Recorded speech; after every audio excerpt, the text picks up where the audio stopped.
ये एक magnesium ribbon है। इस मैग्नीशियम रिबन को मैं अगर 2 टुकड़ों में काट दूं तो इनकी अवस्थाओं में परिवर्तन हुआ, न कि इसके रासायनिक संगठन में। इसी प्रकार से अगर कोई चौक लेते हैं तो उस चौक में को अगर हम 2 से 3 टुकड़े कर दें तो उसकी अवस्थाओं में परिवर्तन हुआ, न कि उसके रासायनिक संगठन में। इसी प्रकार से और सबसे अच्छा उदाहरण जैसे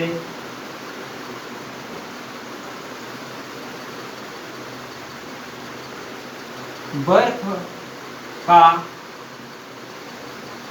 टुकड़ा पिघल कर जल बन जाता है। जैसे बर्फ जो होता है एक ठोस अवस्था में है, ठोस अवस्था में। इसी प्रकार से देखें जल की जो अवस्था होती है वो एक द्रव अवस्था में पाई जाती है, तरल अवस्था में पाई जाती है। यानी इनकी अवस्थाओं में परिवर्तन हुआ, न कि इसके रासायनिक संगठन में। इसका रासायनिक संगठन की बात करें तो यह है H2O और इसका भी है H2O। और इसमें भी अगर हम देखें तो यह भी फिर से जो द्रव्य पदार्थ है तो यह भी एक गैसीय अवस्था में परिवर्तित हो सकता है। उनके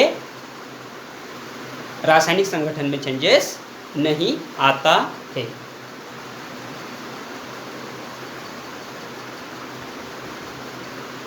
इसी प्रकार से हम आगे देखते हैं रासायनिक परिवर्तन क्या होता है।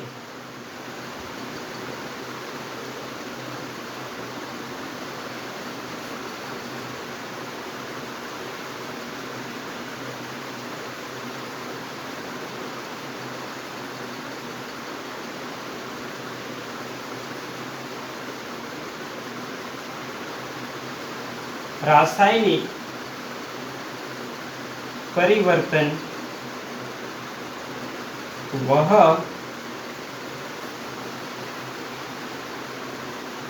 परिवर्तन होता है जिसमें कि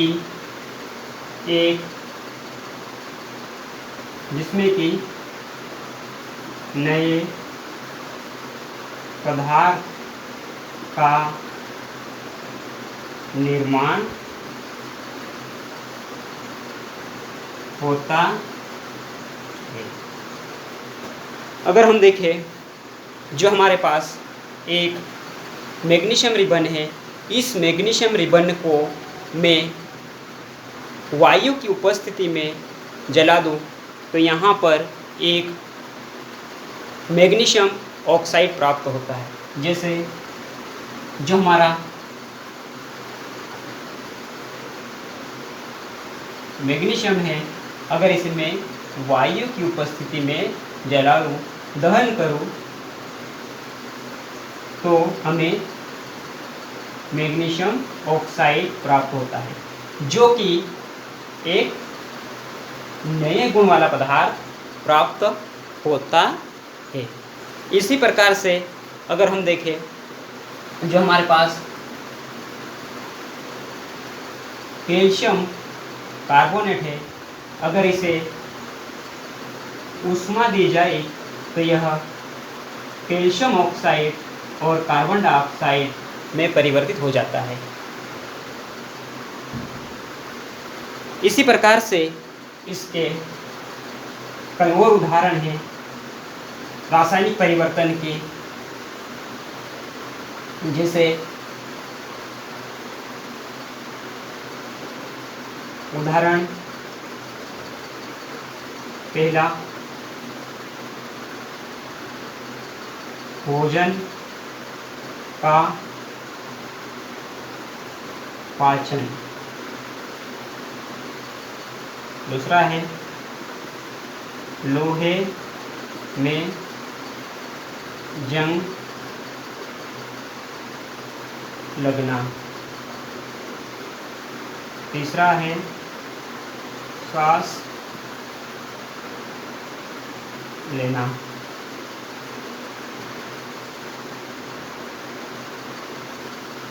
श्वसन लेना। चौथा है दही का जमना।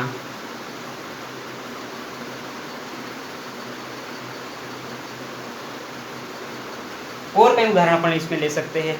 अंगूर का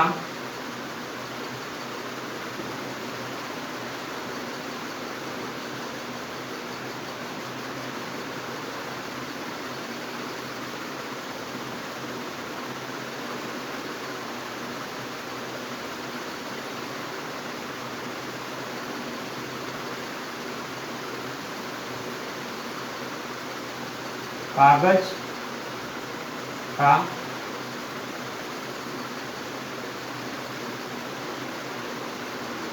जलना। ये हमारे रासायनिक परिवर्तन के उदाहरण है। अब इसमें हम देखते हैं कि रासायनिक अभिक्रिया क्या होती है।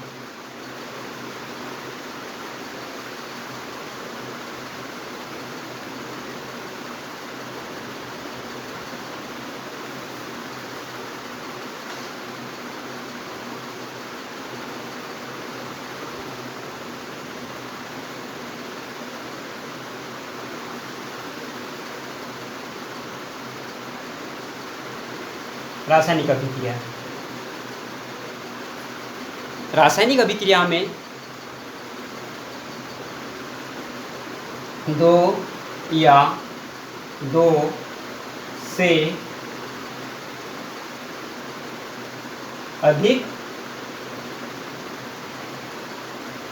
पदार्थ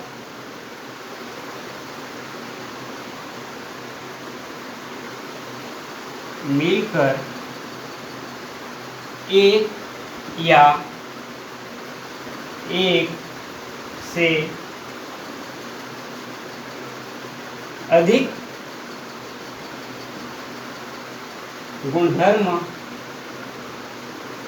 वाले पदार्थ का निर्माण करते हैं। यही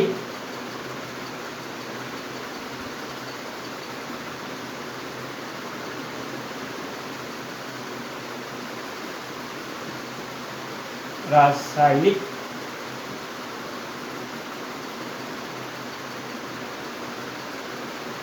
अभिक्रियाएं कहलाती हैं। अब हम इसमें उदाहरण के तौर पर देखें, जैसे उदाहरण है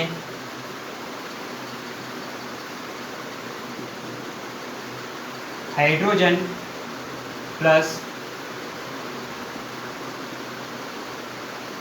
ऑक्सीजन, ये मिलकर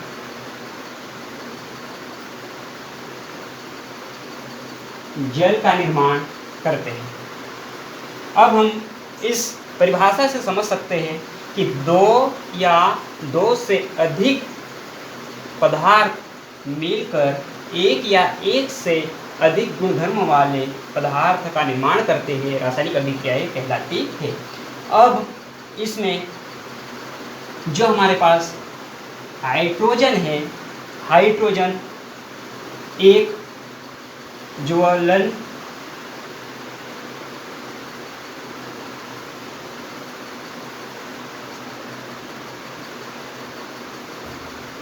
शील पदार्थ है, जबकि आपका ये जो ऑक्सीजन है ये किसी पदार्थ को जलाने में सहायक होता है, जबकि हमारा जो एक नया पदार्थ बना है वह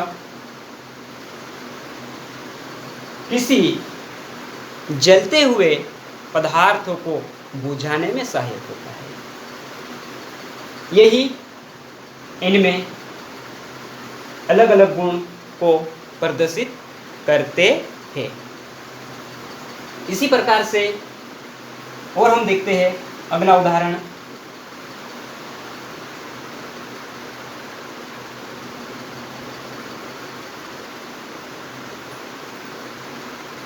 दूसरा उदाहरण, जैसा हमारा मैग्नीशियम है। मैग्नीशियम यह ऑक्सीजन की उपस्थिति में एक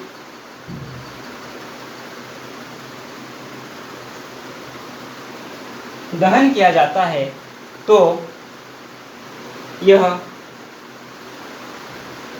हमारा श्वेत यानी एक चमकदार श्वेत ज्वाला के साथ जलता है और एक नया पदार्थ का निर्माण जो करता है वो बनता है मैग्नीशियम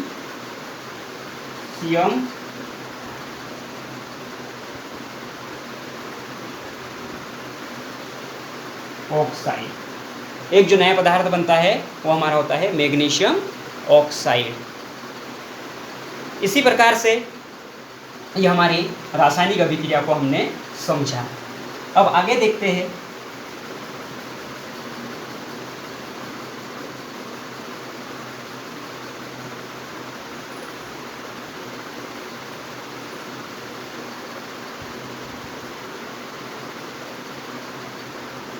किसी भी रासायनिक अभिक्रिया को भौतिक विधियों द्वारा अलग नहीं किया जा सकता है। किसी भी रासायनिक अभिक्रिया को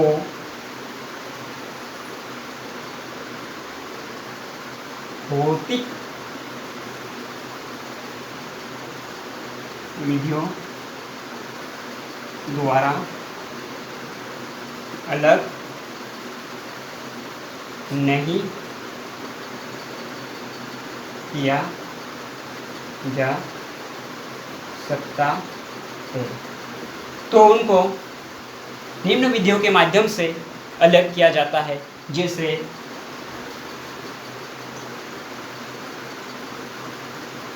आसवन, दूसरी है ध्रुवपातन, तीसरी है अपकेंद्रीकरण,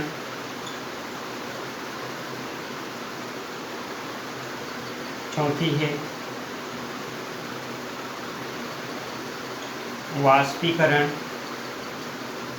इन विधियों के माध्यम से इनको पृथक किया जाता है। अब हम यहाँ पर ये देखेंगे कि हमारे रासायनिक अभिक्रियाओं में क्या क्या शामिल होता है।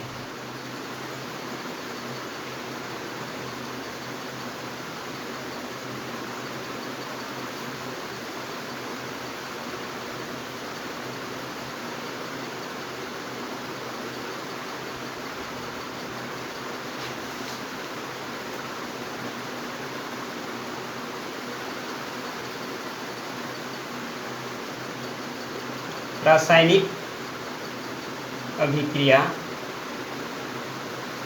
में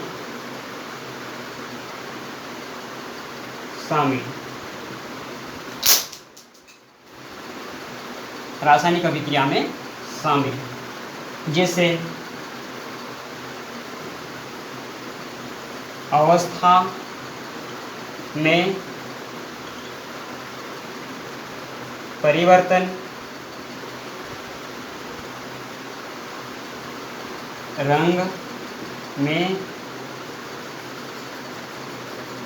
परिवर्तन,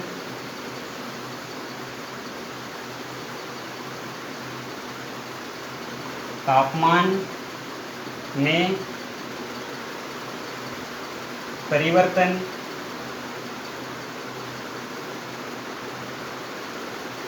गैस में परिवर्तन। जैसे अवस्था परिवर्तन की बात करें तो हमारा जो बर्फ होता है वह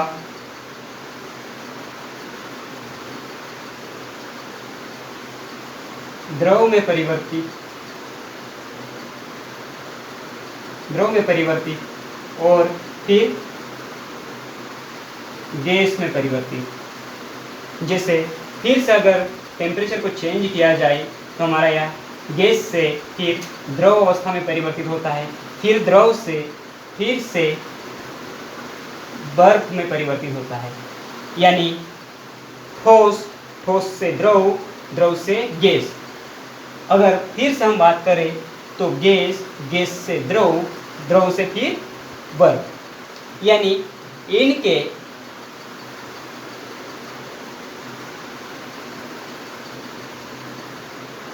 अवस्था में परिवर्तन हुआ, न कि इनके रासायनिक संगठन में। इसी प्रकार से हम रंग की बात करते हैं तो लाल से नीला या फिर नीले से लाल। तापमान में परिवर्तन, तो इसके लिए हम देखते हैं जैसे हमारे एक्टिविटी नंबर 1.3, इसमें जब हम देखते हैं कि हम एक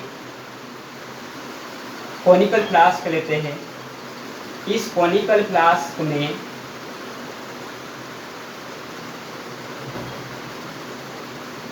ये जो हमने कॉनिकल फ्लास्क लिया, इस कॉनिकल फ्लास्क में दानेदार जिंक के टुकड़े लेते हैं, दानेदार जिंक के टुकड़े हैं। फिर इसमें हम कुछ डाइल्यूट H2SO4 ऐड करते हैं, तो यहाँ पे कुछ इस बीकर को हम यहाँ पे टच करके देखेंगे तो हमें टेम्परेचर महसूस होता है। इसी प्रकार से और कुछ परिवर्तन देखने को मिलता है। यहाँ पे हमें हाइड्रोजन गैस रिलीज होते हुए मालूम पड़ती है। जैसे इसको हम निम्न समीकरण द्वारा व्यक्त किया जा सकता है, जैसे जिंक प्लस H2SO4 और जिंक सल्फेट और हाइड्रोजन गैस, यानी ये गैस में परिवर्तित हो रहा है। और जब हम इसे टच करके देखेंगे तो तापमान में परिवर्तन हमें देखने के लिए मिलता है। बस आज के वीडियो में इतना ही। आगे के वीडियो में हम रासायनिक समीकरण से रिलेटेड डिस्कस करेंगे।